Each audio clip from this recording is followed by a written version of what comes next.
Hola, ¿qué tal? ¿Cómo están? Nos da mucho gusto saludarles. Soy el pastor Raimundo Aguilar de la Eclesía Cristiana El Remanente. En esta iglesia tenemos como propósito adorar a Dios, amar al prójimo y alcanzar al mundo. Y nos da mucho gusto que te puedas conectar para seguir los mensajes que transmitimos.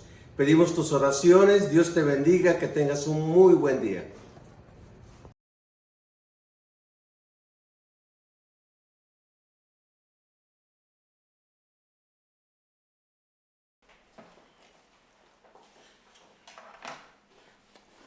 Hola, quiero por favor que mantengan sus Biblias abiertas en este pasaje de Hechos, capítulo 4 del 1 al 13. Y vamos a analizar y a ver algunas cosas importantes que a veces pensamos que los tiempos que nos han tocado vivir son mucho más difíciles que los que vivieron los primeros cristianos, pero equivocados. A ellos les tocó vivir también un tiempo muy difícil.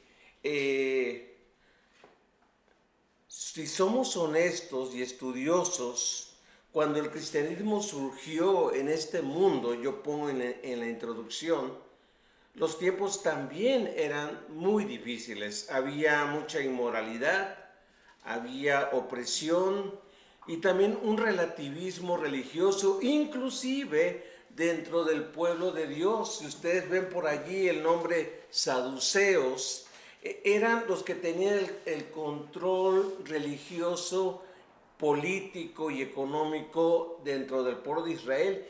Y de los saduceos salía el sumo sacerdote que ministraba al pueblo de Israel. Curiosamente, los saduceos no creían en la resurrección.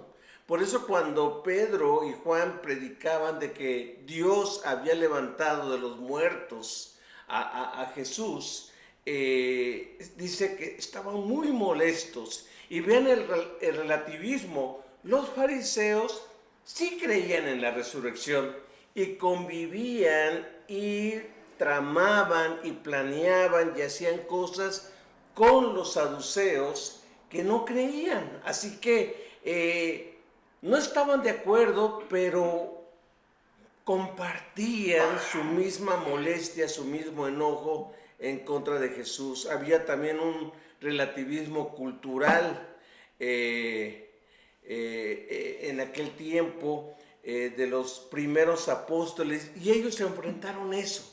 Ellos se enfrentaron ese relativismo. Nosotros ahorita estamos escuchando cosas que el gobierno o que la Suprema Corte de Justicia han aprobado, y nos enfrentamos a diferentes maneras de pensar. En este mes, ustedes saben, estamos recordando uno de los principios que nos mueve como iglesia, que es alcanzar al mundo. Pero el hecho de alcanzar al mundo va a implicar muchas cosas a las cuales debemos de estar preparados. Yo por eso a este mensaje le titulé Alcanzar al mundo, así tal y cual es este principio tercero que manejamos. Manejamos adorar a Dios, manejamos amar al prójimo y manejamos alcanzar al mundo. Pero yo pongo aquí, ¿qué significa alcanzar al mundo? ¿Qué significa salir de nuestra zona de confort e ir a hablarle a personas que no conocen de Dios? ¿Qué significa eso? Quiero dejarles tres pensamientos basados en estos textos que acabamos de leer, o en este texto que acabamos de leer. En primer lugar, significa que enfrentamos a una sociedad pluralista. Enfrentamos a una sociedad pluralista. ¿Qué significa esto? Significa que dentro de una misma sociedad, diferentes grupos, diferentes personas piensan de manera diferente. No nada más piensan de una sola manera. no nada más piensan de una manera, por ejemplo, yo le pudiera contraponer a la palabra pluralista, singularista, es decir, algo absoluto, algo único. Pensar pluralísticamente es pensar de muchas maneras. Lo que significa una cosa para una persona significa otra cosa para otra persona, de tal manera que vivimos en un relativismo cultural tremendo, tremendo en ese aspecto. Hay una escritora, estaba yo leyendo a Tim Keller, y él citaba a una escritora norteamericana, no cristiana, no cristiana, que fue al África a hacer unos estudios. Y esta escritora, ella escribe lo siguiente, dice, yo estoy consciente de que en mi cultura occidental cada quien quiere pensar lo que quiere. Por ejemplo, los hombres piensan de una manera, las mujeres piensan de alguna otra manera. Hace poco se celebró el Día Internacional de la Mujer y como decía un comentarista, más que celebrar es conmemorar, porque hay muchas cosas que no se celebran. No se celebra la violencia contra las mujeres, no se celebra la discriminación, no se celebra el menosprecio, la subestimación, ni tampoco de que la mujer se ponga encima del hombre y lo pisotee, o de que el hombre se ponga encima de la mujer y la pisotee.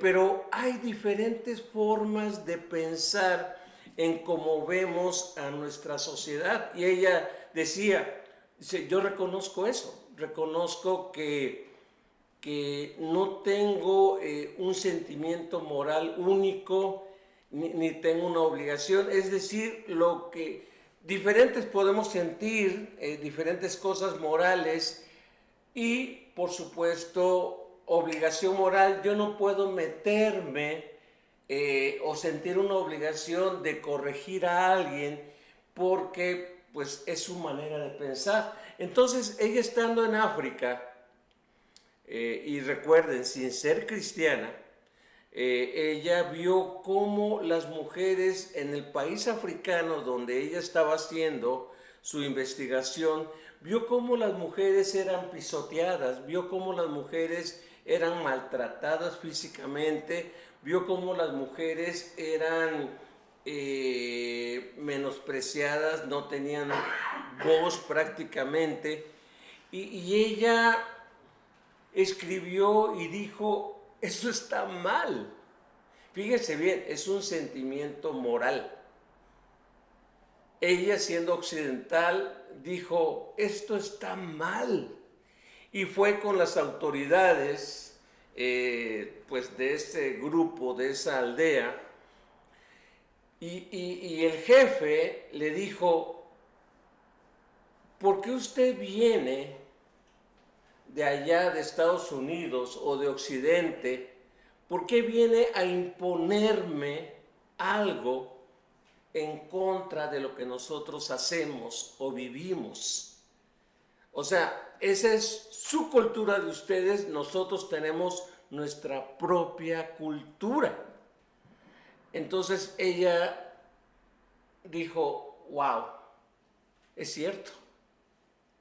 Es cierto, yo no puedo imponer como occidental, como americana, yo no puedo imponer esto que yo creo que es incorrecto en esta cultura. Pero quedó con algo en su corazón y ella dijo, pero voy a trabajar, voy a hacer algo para que esto cambie, para que esto mejore, para que haya un poco más de justicia. ¿A qué se le llama eso? Se le llama obligación moral. Una cosa es lo que yo siento que es incorrecto y no me meto. No hago nada al respecto. Esto es sentimiento moral.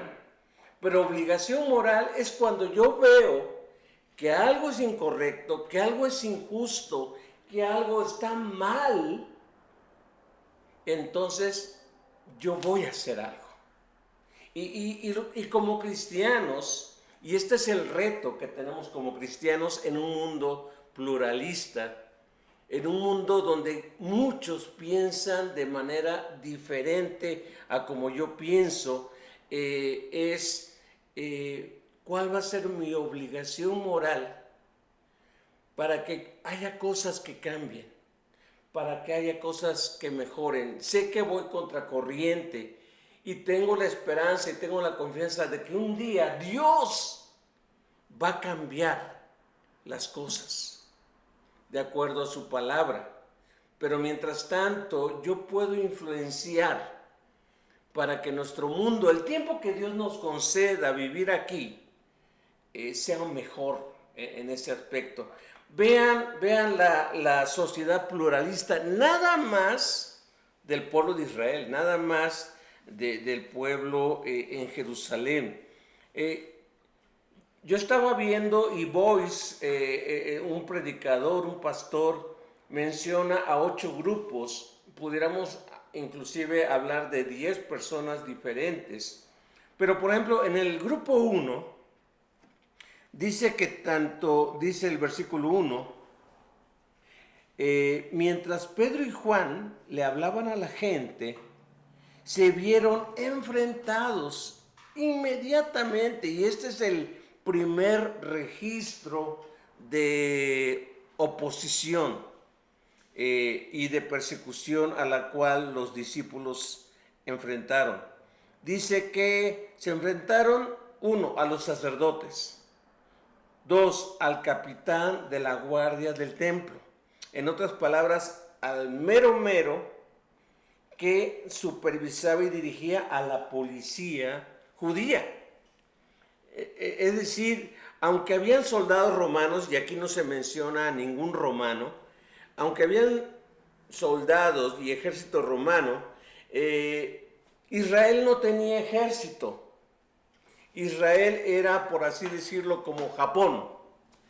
Japón, el país de Japón no tiene ejército, pero el país de Japón depende, no económicamente, pero militarmente y estratégicamente depende del ejército y del gobierno de los Estados Unidos. A partir de la Segunda Guerra Mundial, me parece, Estados Unidos tomó de alguna manera administración y control, de tal manera que sí, Japón tiene policías, Japón tiene guardias, Japón tiene armas y todo ello, pero no tiene ejército. Entonces uno se pregunta, ¿cómo le hace Japón ante amenazas que pudieran haber? Bueno, está bases norteamericanas y ejército norteamericano cubriendo. Bueno, Israel en aquel tiempo no tenía ejército, pero estaban los romanos. Pero aunque estaban los romanos, Israel tenía policías, y dice aquí que el capitán de la guardia del templo, es decir, los policías, aquellos hombres que salieron y fueron a buscar a Jesús y lo apresaron, de eso está hablando Lucas. Y no solamente eso, en el versículo 1 dice que estaban los saduceos. ¿Qué puedo decir de esto? Entonces, sacerdotes, poder religioso. Capitán de la guardia, poder físico y judicial. Saduceos, clase alta, los poderosos, los dueños de las tierras y los aliados con los romanos. En el versículo 5 se nos menciona que había más personas a las cuales Pedro y Juan dieron testimonio. Dice, al día siguiente, el concilio integrado por todos los gobernantes, aquí habla de gobernantes, luego dice ancianos y los maestros de la ley religiosa se reunieron en Jerusalén. Estamos hablando de más grupos. Pudiéramos decir que en el concilio habían gobernantes, gente con autoridad civil y política. Ancianos era gente que funcionaban como consejeros ante el pueblo. Eran personas de edad y con influencia ante el pueblo.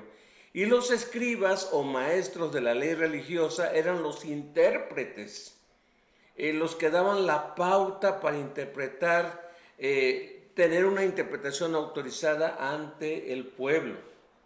Y quisiera agregar, aunque esto pertenece a otro punto, el versículo 6 nos menciona, por ejemplo, el sumo sacerdote estaba allí también. Dice el sumo sacerdote Anás, que estaba presente con Caifás. A veces decimos, ¿quién era quién? ¿Quién era Anás y quién era Caifás? Bueno, Anás había sido sumo sacerdote en los años 15, 20, después de Jesucristo, pero un gobernante romano lo depuso. ¿Por qué razón? No se sabe. A lo mejor representaba algún tipo de peligro, algún tipo de incomodidad ante Roma y lo quitaron. Y fíjense bien, pusieron a Caifás, que era su yerno. Anás, según la historia, dice que tenía 5 hijos que podían ser sumos sacerdotes, pero por alguna razón su yerno, es decir, el esposo de una de sus hijas, era el actual sumo sacerdote. Así que Anás, por así decirlo, era consejero de su yerno o el que manejaba los hilos de las decisiones del sumo sacerdote, y eran los que estuvieron en el juicio de Jesús y ahora estaban frente a Pedro y Juan. Y no nada más estos, dice la Biblia en el versículo 6, que estaba un tal Juan, no el apóstol, era otro Juan, y un tal Alejandro. Y nada más Lucas dice lo siguiente: parientes del sumo sacerdote. En otras palabras, la gente más poderosa de Jerusalén y de Israel estaban molestos en contra de estos pescadores, en contra de estas personas, como dice el último versículo, el versículo 13, personas sin estudio, pero estaban asombrados de la autoridad, del valor con que ellos se enfrentaban. Tal vez tú pienses, pues ahora me toca enfrentar y que mis hijos enfrenten en la escuela diferentes maneras de pensar. Me toca enfrentar que mis hijos escuchen a profesores, escuchen a consejeros, escuchen a compañeritas que piensan de otra manera. ¿Qué voy a hacer? ¿Qué voy a hacer? No los puedes en un momento dado aislar. A veces como que es lo ideal, pero los discípulos, los cristianos, no se aislaron, no se escondieron, salieron de su escondite, salieron del aposento alto, de su zona de confort, y empezaron a predicar. Y una de las razones por las cuales estaban confrontando a Pedro era que habían sanado a un lisiado. El famoso de Hechos capítulo 3, donde sanan a este hombre que estaba paralítico. Otra versión dice que estaba cojo de nacimiento y que pedía ayuda en el templo. Pedro y Juan no le dieron dinero, pero le dieron sanidad. Y esta fue una buena razón para que ellos empezaran a predicar a Cristo, a predicar al Señor. Vean, seguimos en el punto 1, dice que estos líderes estaban sumamente molestos, versículo 2, porque Pedro y Juan enseñaban a la gente que hay resurrección de los muertos, pero fíjense bien, por medio de Jesús. Los arrestaron Vean el poder judicial, el poder policíaco de estas personas. Los arrestaron y como ya era de noche, los metieron a la cárcel hasta la mañana siguiente. Es decir, ellos pensaron, vamos a usar la fuerza para que la piensen mejor, antes de volver a sanar a otra persona o antes de seguir hablando acerca de Jesús, a quienes meses atrás ellos habían matado en la cruz. Así que vemos aquí entonces que enfrentamos, alcanzar al mundo significa enfrentar una sociedad pluralista. ¿Estás preparado? ¿Estamos preparados para enfrentar esto? Quiero darles el segundo pensamiento.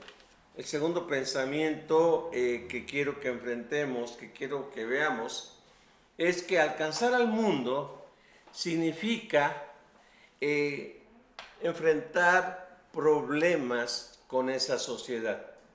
Significa enfrentar problemas con esa sociedad, con esa sociedad pluralista. La gente no va a aceptar nuestro mensaje. La gente no va con los brazos abiertos a recibir este mensaje.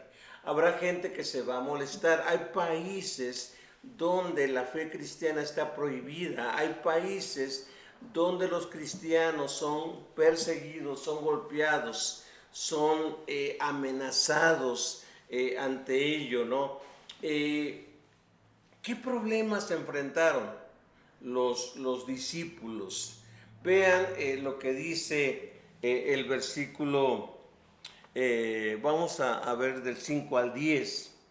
Dice, al día siguiente el concilio, integrado por todos los gobernantes, ancianos y maestros de la ley religiosa, se reunió en Jerusalén. El sumo sacerdote Anás estaba presente junto con Caifás, Juan y Alejandro y otros parientes del sumo sacerdote. Hicieron entrar a los discípulos y les preguntaron con qué poder o en nombre de quién han hecho esto. Entonces Pedro, lleno del Espíritu Santo, les dijo, gobernantes y ancianos de nuestro pueblo, nos interrogan hoy por haber hecho una buena obra a un lisiado. ¿Quieren saber cómo fue sanado? Déjenme decirles claramente tanto a ustedes como a todo el pueblo de Israel que fue sanado por el poderoso nombre de Jesucristo de Nazaret, el hombre a quien ustedes crucificaron, pero a quien Dios levantó de los muertos. ¡Qué tremendo! ¡Qué tremendo! Fíjense, no era cualquier poder, no era cualquier oposición a la que se estaban enfrentando Pedro y Juan. Era la gente más poderosa en todos los aspectos dentro del pueblo de Israel. Ellos tenían el control de todo, tenían el control de la economía, tenían el control de la política, tenían el control inclusive del manejo de los romanos, tenían el control religioso, tenían el control económico, en fin, tenían el control de todo. Y les estaban diciendo, ¿ustedes a qué escuela fueron? Ustedes ni son rabinos. Ustedes, ¿cómo se atreven a hablar públicamente de este salmo o de tal pasaje o de tal situación? ¿Por qué si ustedes no son ni predicadores? Y claramente dice, ¿en nombre de quién? O sea, ¿qué autoridad están usando? Porque los rabinos muchas veces decían, como dijo tal rabino, como dijo tal maestro, como dijo tal persona. No, ellos hablaban en el nombre de Jesús. Y yo creo que Pedro, dice Boyce, que yo no sé si en esos momentos Pedro recordó que Bienaventurado cuando los persigan y cuando los maldigan y digan toda clase de mal contra ustedes mintiendo. Son felices, son bienaventurados. Y también escucharon de Jesús cuando Él les dijo, y van a hablar frente a reyes, frente a gobernantes, frente a personas importantes, van a hablar y van a hablar en mi nombre. Y cuando se les interrogue, dice, no se preocupen qué van a decir, porque el Espíritu Santo les va a dar palabras, mi Padre les va a dar palabras para dar respuesta de lo que creen en ese aspecto. Seguramente Pedro, y claramente lo dice la Biblia, lleno del Espíritu Santo, habló y habló con autoridad. Y dijo, ustedes dicen que en nombre de quién. Y Pedro le agrega, ustedes son poderosos, pues yo les hablo en el nombre de Jesucristo, del nombre poderosísimo. Me llama la atención cómo en esta versión se dice en el versículo 10, dice, fue sanado por el poderoso nombre de Jesucristo de Nazaret. Dice, y luego agrega, ustedes, acuérdense, esto acaba de pasar hace unos meses, ustedes lo mataron, ustedes lo crucificaron, pero el Señor los levantó de los muertos. ¿Qué amenazas sufrieron? Bueno, sufrieron cárcel. Y ellos tenían el control, la autoridad. Los metieron a la cárcel, los amenazaron. El control que ellos tenían, por ejemplo, y lo vamos a ver, bueno, se ve más adelante más bien, los golpearon, los castigaban físicamente, tenían ellos el control de esto. También los privaban de la libertad y de sus posesiones, les podían quitar lo que ellos tenían, las tierras, las casas, lo que ellos tuvieran. Y en un momento dado hasta la vida, como más adelante pasó con la mayoría de los apóstoles. Estas personas estaban molestas porque ellos hablaban de la resurrección. Y los saduceos y sus familiares y el sumo sacerdote y toda esta gente no creía en la resurrección, así que estaban molestos porque pensaban de manera diferente.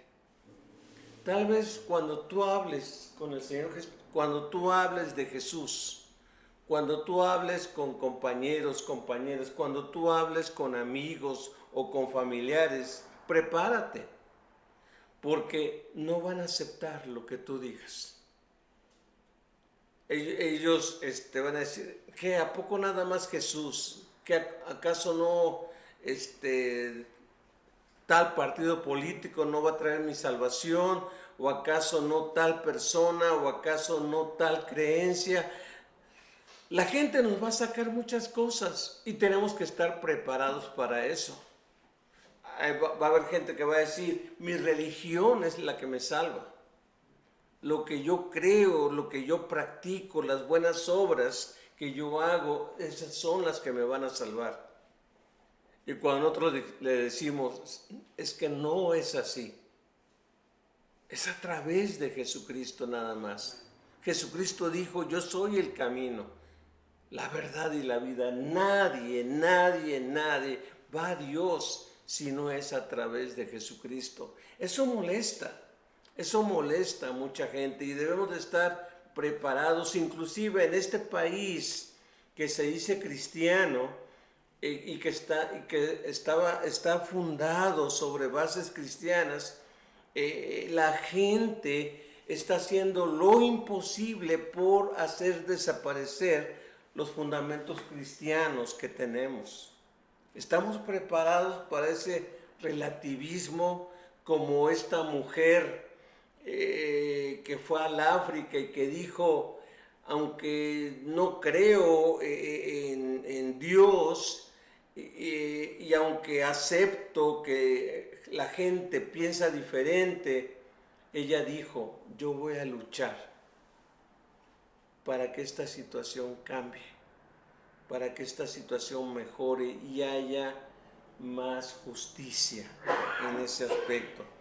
El cristiano sabe bajo qué poder lucha y bajo qué poder enfrenta problemas. No es en nuestras fuerzas, no es en nuestras capacidades, es en el poderoso nombre de Jesucristo y por supuesto dependiendo del Espíritu Santo. Así que preparémonos. Dios nos está preparando en estos tiempos para ya o más adelante enfrentar problemas y oposición serias por esta sociedad pluralista en la cual nos encontramos. Y esto nos lleva al último pensamiento. El último pensamiento que les quiero dejar es ¿cómo puedo enfrentar estos problemas? La respuesta que nos da Pedro con su actitud y estos últimos versículos del 11 al 13 es que nosotros, tú y yo, podemos enfrentar estos problemas con el Evangelio, con el mensaje de la palabra de Dios. No ignoramos los problemas, no ignoramos que es difícil, pero ¿saben qué? Tú y yo no tenemos que defendernos, no tenemos que decir yo soy mejor que tú o yo pienso mejor que tú. Al que tenemos que exaltar y glorificar es al Señor Jesucristo. De Él tenemos que dar cuentas ante el mundo y tenemos que dar cuenta de lo que Él hizo. Vean, el apóstol Pedro en los versículos del 11 al 13, principalmente en el versículo 11, él cita el Salmo 118, versículo 22, y le cambia. Si tú comparas Salmo 118, versículo 22, con Hechos 4, 11, él le agrega la siguiente palabra, ahorita te la voy a decir. Dice, pues es Jesús a quien se refieren las Escrituras cuando dicen, y aquí cita el Salmo 118, 22, la piedra que ustedes, los constructores, rechazaron, ahora se ha convertido en la piedra principal. Pedro le agrega la palabra ustedes. El Salmo 118, 22 simplemente dice, la piedra que los edificadores rechazaron, ahora se ha convertido en la piedra principal. ¿Qué es lo que está dando a entender Pedro? Que los líderes del pueblo se suponía que tenían la tarea de construir, dejar bases, fundamentos espirituales para el pueblo. Y Pedro, y esto también lo cita Jesús cuando él está predicando, y seguramente Pedro escuchó lo que enseñaba Jesús y seguramente ha de haber preguntado, ha de haber investigado, oye, ¿dónde está eso que está diciendo Jesús? Y alguien le ha de haber dicho, está en el Salmo 118, obviamente lo estoy parafraseando, 118 versículo 22. Entonces Pedro se le graba eso y dice, la piedra que los edificadores rechazaron se ha convertido en la piedra del ángulo, en la piedra angular. ¿Qué está diciendo Pedro? Vuelvo a retomar esto. Lo que está diciendo Pedro es, miren, ustedes tenían que darnos una identidad. Ustedes tenían que indicarnos y mostrarnos la pauta a seguir. Pero ustedes rechazaron a Jesucristo y Jesucristo es la piedra, es la roca, es el fundamento sobre el cual nuestra fe, la fe de nuestro pueblo debe de crecer.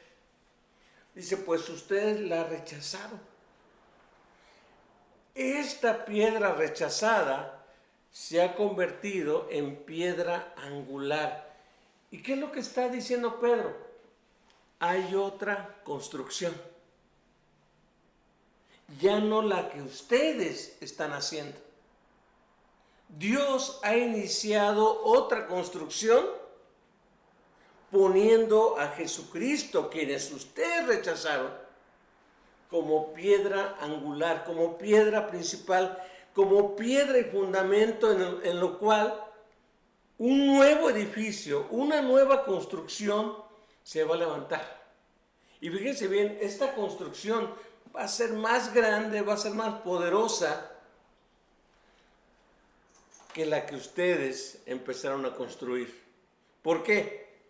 Porque en esta nueva construcción va a haber judíos y va a haber gentiles. Va a haber gente religiosa y gente no tan religiosa. Va a haber gente con diferentes idiomas. Va a haber gente con diferente experiencia. Y ¿saben qué? La experiencia, dice, no importa.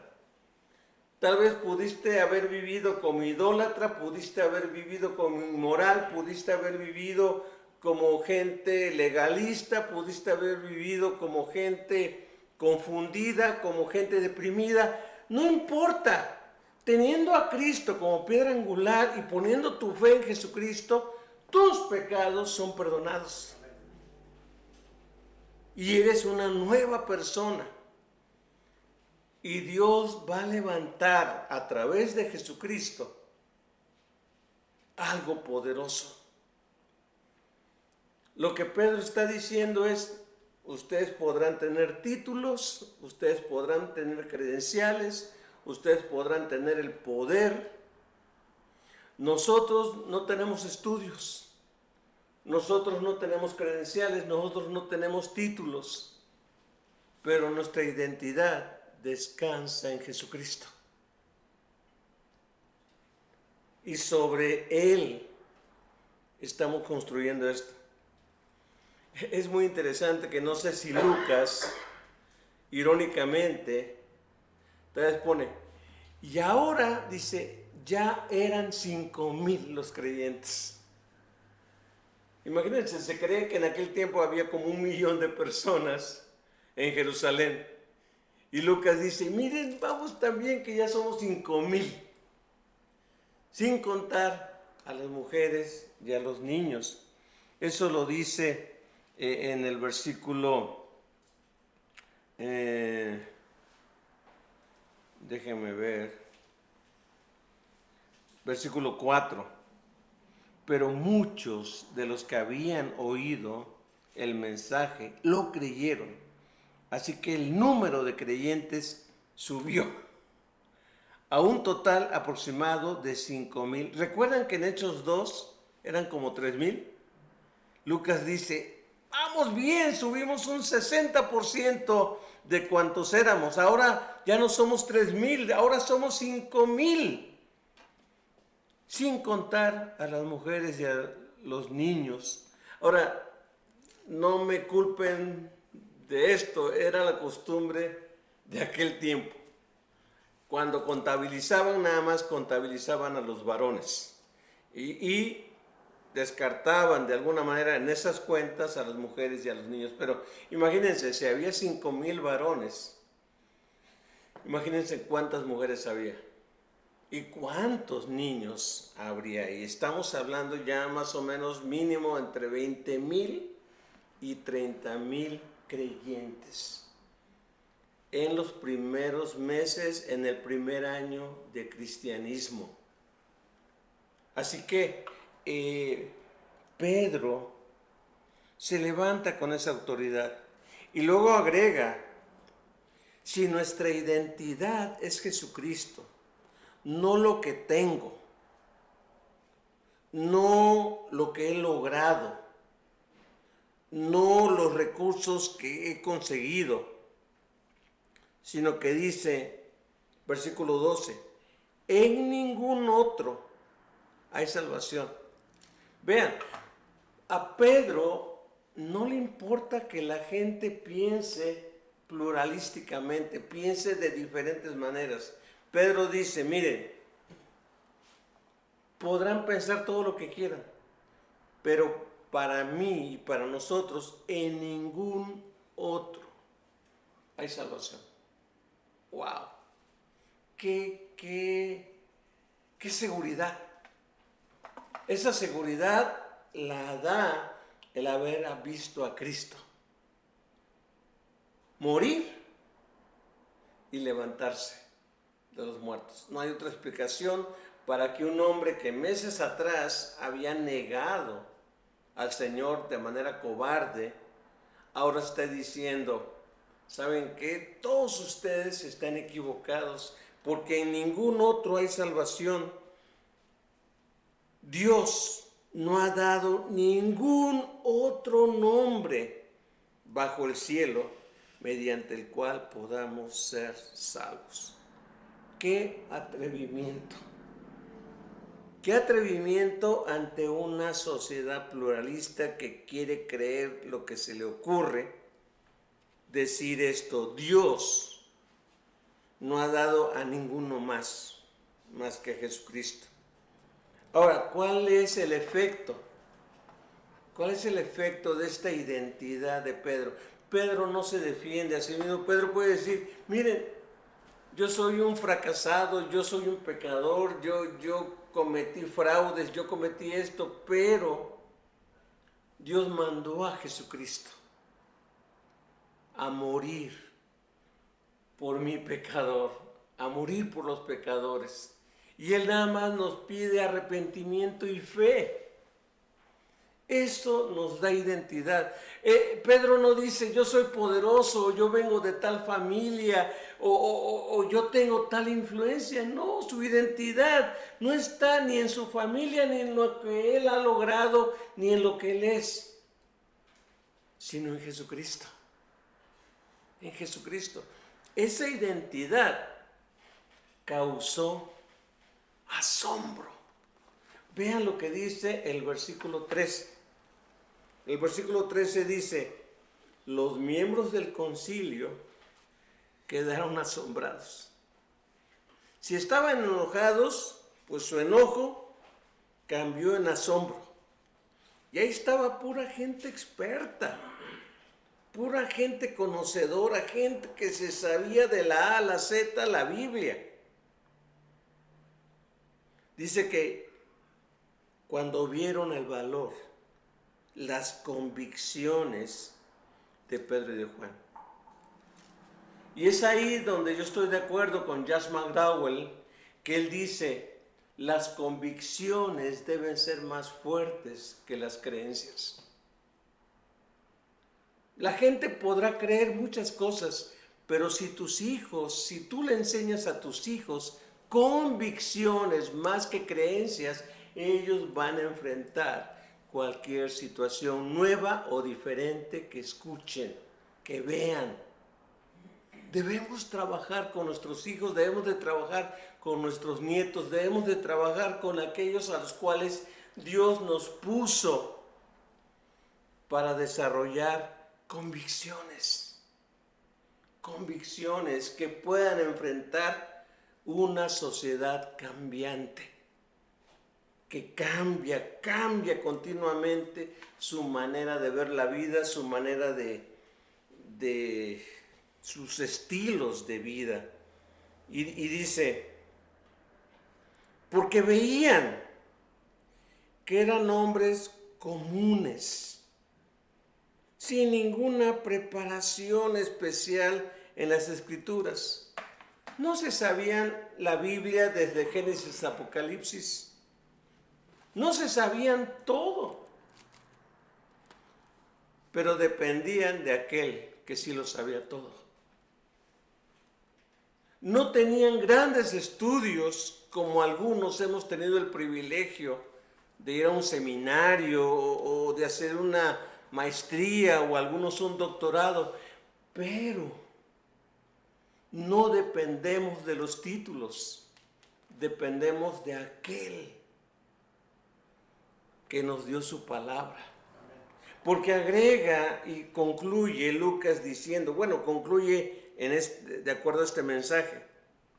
Dice, también los identificaron como hombres que habían estado con Jesús. ¿Qué significa esto? Ellos dijeron, wow, matamos a un cuate, matamos a un hombre, a un predicador sin preparación, a un carpintero, y ahora surgen estos pescadores y que están hablando con tanto valor y tanta autoridad como él. Y de repente se voltearon a ver unos a otros y decimos, ¿qué hacemos? Empezaron a apresar, empezaron a golpear, empezaron a matar cristianos. Eso lo dicen los primeros años del cristianismo. ¿Y saben qué pasaba? Seguían creciendo, seguían creciendo, seguían creciendo, seguían surgiendo, porque el relativismo, el pluralismo no va a poder contra la verdad del Señor Jesucristo. La gente te debe de identificar no por tus credenciales, no por tu preparación, porque van a reconocer, sabemos más que esta persona, estamos más preparados, tenemos más dinero, tenemos más recursos, tenemos más autoridad que estas personas. Pero ellos están con Jesucristo. Están con Jesucristo. Eso los asombró. Más adelante en este mismo capítulo, y se los dejo de reflexión, como ya no pudieron hacer nada, dice que los amenazaron después de encarcelarlos y les dijeron, les prohibimos hablar de ese nombre. Y Pedro se les voltea y les dice, es menester o es necesario obedecer primeramente a Dios que a los hombres. Dice Boyce de una manera muy curiosa que cuando iban saliendo de la cárcel, Pedro y Juan, a lo mejor varios se acercaron y dijeron, tuvieron suerte, pero la próxima les va a ir peor que Jesucristo. Acuérdense, nosotros lo crucificamos. Yo creo que Pedro se ha de haber volteado y ha de haber dicho, pues es más importante, es más necesario obedecer a Dios que a los hombres. Nos van a prohibir, si vamos hacia el Ovista Mall y nos paramos en una esquina a hablar de Dios, a lo mejor va a llegar una autoridad y nos va a decir, aquí no puede hablar. Pero es necesario alcanzar al mundo. Dios nos dijo, vayan y hablen de mí, hagan discípulos. Y como cantamos ese himno, la gente de nuestro tiempo no sabe lo que es el amor, no sabe quién es Jesús, y nosotros debemos de hablar de Él. Quiero terminar diciendo lo siguiente. Somos privilegiados de vivir estos tiempos. No te quejes, no digas qué horrible tiempo le tocó a nuestros hijos. Somos privilegiados porque son los últimos. Son los últimos. Nos toca entonces permanecer firmes junto con nuestras familias y compartir lo único que es estable y seguro en esta vida, nuestro Señor Jesucristo y su obra de salvación para nosotros, los pecadores. No nos gloriamos sino en lo que hizo el Señor por nosotros. Nos toca alcanzar al mundo. Si te dicen, ¿y tú quién te crees? Miren, yo no soy nada, pero represento al Rey de Reyes, amén, al Señor de Señores, y eso hace la diferencia. Vamos a orar y preparar nuestros corazones para recordar lo que Jesucristo hizo por nosotros. Eso es lo que nos sostiene, estar recordando lo que Él hizo por nosotros. Eso nos va a mantener firmes de no ignorar que Él viene y viene otra vez a establecer justicia. Oremos. Bendito Señor y Padre nuestro, gracias. Gracias por tu amor, por tu fidelidad.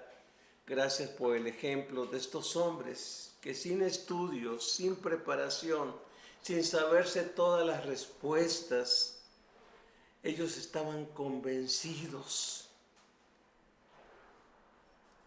de hablar de ti, porque tú le diste una razón de vivir y una razón que compartir, tu salvación, el perdón de los pecados, el volvernos a unir contigo a través de Jesucristo.